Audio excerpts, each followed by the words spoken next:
तो ब्रेक के बाद एक बार फिर आप सभी का स्वागत। देवभूमि में देहरादून से सबसे पहले खबर है, जहां पर सीएम त्रिवेंद्र सिंह रावत ने कुंभ मेला कार्यों की समीक्षा की। बैठक में सीएम त्रिवेंद्र सिंह रावत ने अधिकारियों को दिशा निर्देश दिए। चल रहे कुंभ के कार्यों को जल्द पूरा करने के निर्देश दिए गए। सुरक्षित और व्यवस्थित ढंग से कुंभ संपन्न कराने के निर्देश हैं। साफ सफाई के साथ स्वास्थ्य सुविधाओं के विकास पर भी ध्यान दिया जाए। यूपी के सीएम योगी आदित्यनाथ से भी सीएम त्रिवेंद्र सिंह रावत ने वार्ता करेंगे। आपको बता दें कि सुरक्षा व्यवस्था में पुलिस और पीएसी जवानों को लेकर चर्चा करेंगे। 1000 पुलिसकर्मी और 20 कंपनी पीएसी उपलब्ध कराने को लेकर चर्चा करेंगे। तो आपको बता दें कि सीएम त्रिवेंद्र सिंह रावत ने कुंभ मेला कार्यों की समीक्षा की।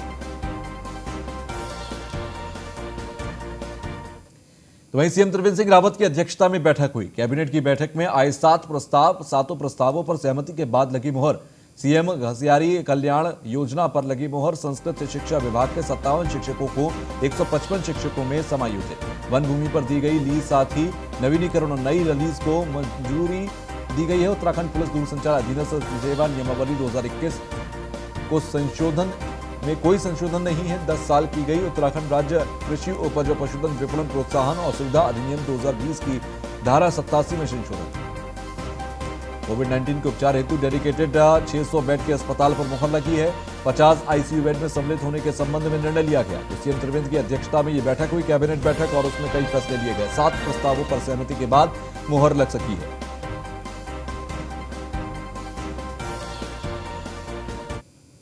मंत्रिपरिषद के सम्मुख 7 विषयों पर विस्तृत चर्चा हुई और 7 महत्वपूर्ण इशू थे, और उसमें एक नई योजना भी लागू हुई, घसियारी, मुख्यमंत्री घसियारी योजना करके। इससे अलग वन विभाग से संबंधित, लीज रेंट से संबंधित विषय पर भी चर्चा आज की, जिसको किया। दूरसंचार अधीनस्थ सेवा नियमावली का प्रख्यापन किया गया। संस्कृत विभाग में जो बचे हुए अध्यापक थे, 155 में से जो सब्जेक्ट के अलग थे, उन सब पर ही मंजूरी दी गई। घसियारी कल्याण योजना मैंने पहले ही बता दिया है। इसके अलग उत्तराखंड राज्य कृषि उपज पशुधन विपणन के अधिनियम धारा 87 में संशोधन से संबंधित था, वो भी किया। और एक 600 बेड का हॉस्पिटल था, जो वहीं जो एग्जिस्टिंग हॉस्पिटल है उसमें लेने की बात थी, वो भी ली। जल जीवन मिशन में 2 पद, 600 बेड जो एग्जिस्टिंग हॉस्पिटल है हमारे हरिद्वार में, उन्हीं को लेना है, मतलब अलग से नहीं बना। तो वहीं सीएम त्रिवेंद्र सिंह रावत ने की जल जीवन मिशन की समीक्षा ने दिए सीएम ने अधिकारियों को दिशा निर्देश। अर्बन जल जीवन मिशन को लेकर दिशा निर्देश दिए गए। मिशन की कार्य योजना तैयार करने के दिशा निर्देश दिए गए हैं। पानी की गुणवत्ता पर दिया जाए विशेष ध्यान। वाटर टेस्टिंग लैब को स्थापित करने के निर्देश दिए गए। प्रत्येक ब्लॉक में और महाविद्यालयों के अंदर स्थापित होगी वाटर टेस्टिंग लैब। प्रदेश में पानी की दिक्कत वाले क्षेत्रों को चिन्हित किया जाए। 15 मार्च तक कार्य योजना तैयार करने के सीएम ने निर्देश दिए। तो सीएम त्रिवेंद्र सिंह रावत ने जल जीवन मिशन की समीक्षा की है और वाटर टेस्टिंग लैब को स्थापित करने के निर्देश दिए हैं।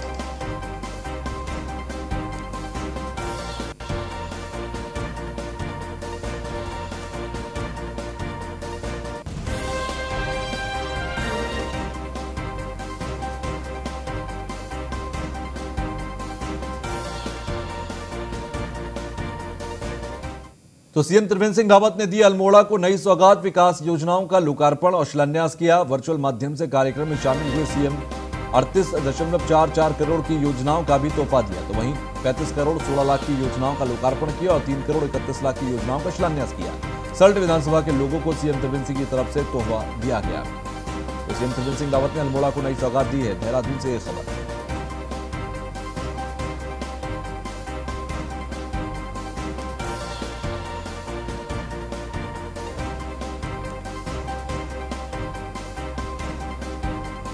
सल्ट विधानसभा के लोगों को सीएम त्रिवेंद्र सिंह रावत ने तोहफा दिया। सीएम त्रिवेंद्र ने अल्मोड़ा में को नई सौगात दी है। देहरादून से खबर। विकास योजनाओं का लोकार्पण और शिलान्यास किया गया। तो विकास योजनाओं का लोकार्पण और शिलान्यास किया है। अल्मोड़ा को नई सौगात मिली है और ऐसे में वर्चुअल माध्यम से कार्यक्रम में शामिल हुए थे CM Trivendra Singh Rawat.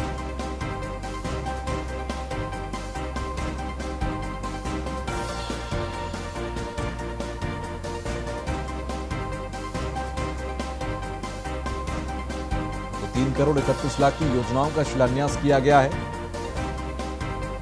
Resident editor Faheem तना हमारे साथ जुड़ गए हैं। फहीम, अल्मोड़ा को कई सौगातें मिली हैं करोड़ों रुपए की, क्या योजनाएं हैं जिनका शिलान्यास और लोकार्पण हुआ? देखिए, सल्ट विधानसभा क्षेत्र के लिए 38 करोड़ से ज्यादा की योजनाएं हैं और इसमें कई ऐसी घोषणाएं हैं जो एक तरीके से कहें लोकार्पण और शिलान्यास भी इसमें है।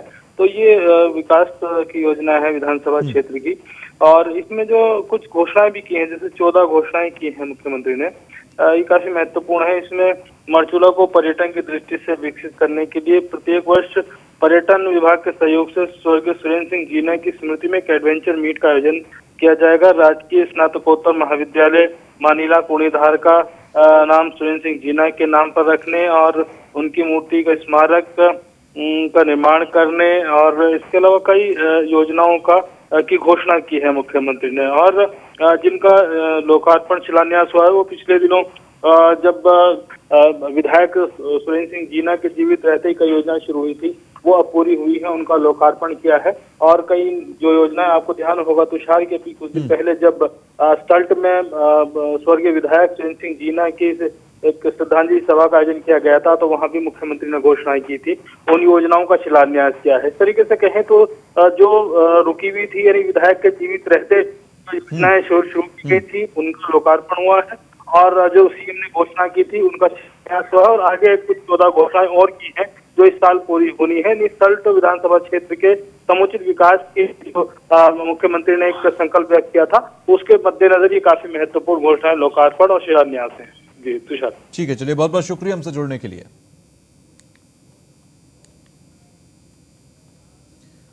खबर देहरादून से, जहां पर संचार एवं सूचना प्रौद्योगिकी समिति की बैठक हुई। लोकसभा पीठासीन अधिकारियों की समिति की बैठक हुई। विधायी कार्यों के मूल्यांकन और उसे आगे बढ़ाने संबंधित सुझाव विधानसभा अध्यक्ष प्रेमचंद अग्रवाल भी बैठक में शामिल हुए। तो संचार एवं सूचना प्रौद्योगिकी समिति की ये बैठक थी। लोकसभा पीठासीन अधिकारियों की समिति की यह बैठक हुई। तो लोकसभा पीठासीन अधिकारियों की बैठक थी। विधायी कार्यों के मूल्यांकन और उसे आगे बढ़ाने के संबंधित ये पूरे सुझाव थे। विधानसभा अध्यक्ष प्रेमचंद अग्रवाल भी इस बैठक में शामिल हुए। तो संचार एवं सूचना प्रौद्योगिकी समिति की ये पूरी बैठक थी। तो लोकसभा पीठासीन अधिकारियों की समिति में बैठक में भी शामिल हुए।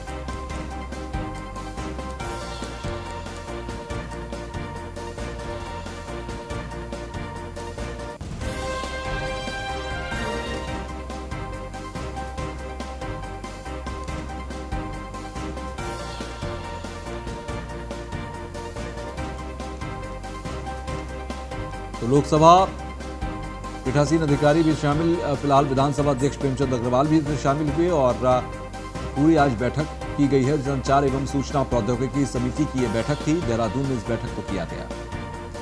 तो लोकसभा पीठासीन अधिकारियों की समिति की यह बैठक की गई थी।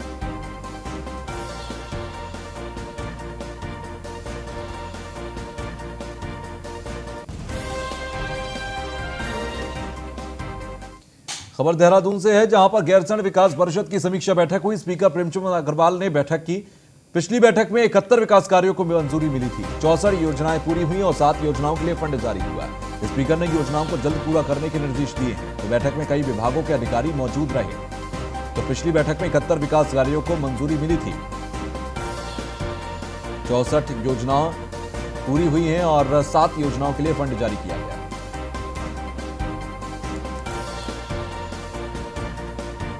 तो वहीं हरिद्वार दौरे पर राज्यपाल बेबी रानी मौर्य भगवान श्री चंद्र की मूर्ति की पुनः स्थापना में शामिल हुई। कार्यक्रम में भारी संख्या में साधु संत मौजूद रहे। भगवान श्री चंद्र के महान संत थे और राज्यपाल उनके मूर्ति के पुनर्स्थापना में शामिल होने पहुंची थी। राज्यपाल बेबी रानी मौर्य वहां पर पहुंची, उसी दौरान की तस्वीर इस चौक पर जहाँ ये कार्यक्रम हो रहा है, यहाँ जो व्यापारी होंगे, जो हमारे भाई बंधु होंगे, तो मैं समझती हूँ कि हमारा भारत कभी न पीछे था, न पीछे होगा, न आगे ही बढ़ता जाएगा। ऐसा मैं सोचती हूँ। हमारी संस्कृति को, हमारी परंपरा को आज तक कोई। तो वही तहसील गैरसैंण के अंदर फायर स्टेशन की स्थापना होगी। पुलिस मुख्यालय ने यूनिट स्थापना की जारी कर दी है अधिसूचना। अग्निशमन द्वितीय अधिकारी सहित 12 पदों को शामिल किया। प्रदेश में अब तक 34 फायर स्टेशन और 12 फायर यूनिट हैं। तो पुलिस मुख्यालय ने यूनिट स्थापना की जारी कर दी है अधिसूचना और अग्निशमन द्वितीय अधिकारी सहित 12 पदों को शामिल इसमें किया गया है। तो गैरसैंण के अंदर भी अब फायर स्टेशन लगाया जाएगा और तहसील गैरसैंण में फायर स्टेशन की स्थापना की जाएगी।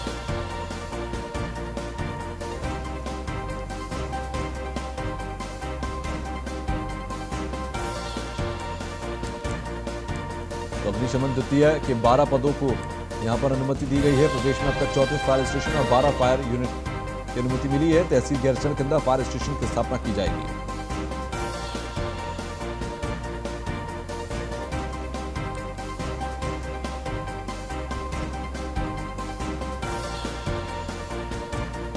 प्रदेश में अब तक 34 फायर स्टेशन है, 12 फायर यूनिट यहां पर हैं।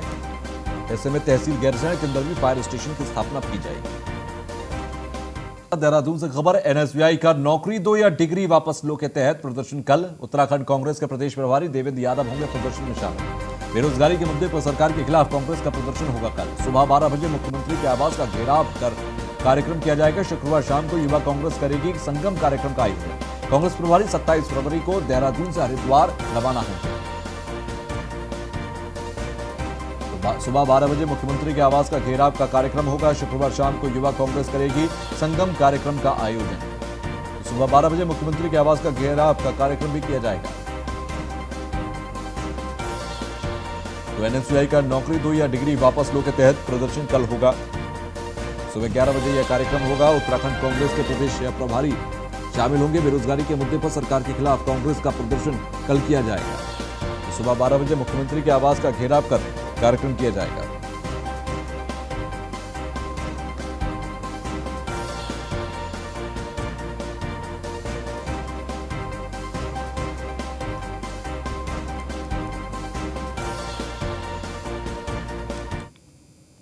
देखिए, आप देख रहे हैं कि पूरे देश में बेरोजगारी अपने चरम पर है। 45 साल का आंकड़ा बेरोजगारी ने तोड़ दिया है और उत्तराखंड उससे अछूता नहीं है। उत्तराखंड में भी बेरोजगारी का बुरा हाल है। शिक्षित हमारे युवा जो हैं वो लाखों की संख्या में पंजीकृत हैं सेवा योजन कार्यालय में, और उसके बावजूद मुख्यमंत्री भ्रामक आंकड़े दे रहे हैं, झूठे आंकड़े दे रहे हैं कि उन्होंने अपने कार्यकाल में 7.5 लोगों को रोजगार दिया।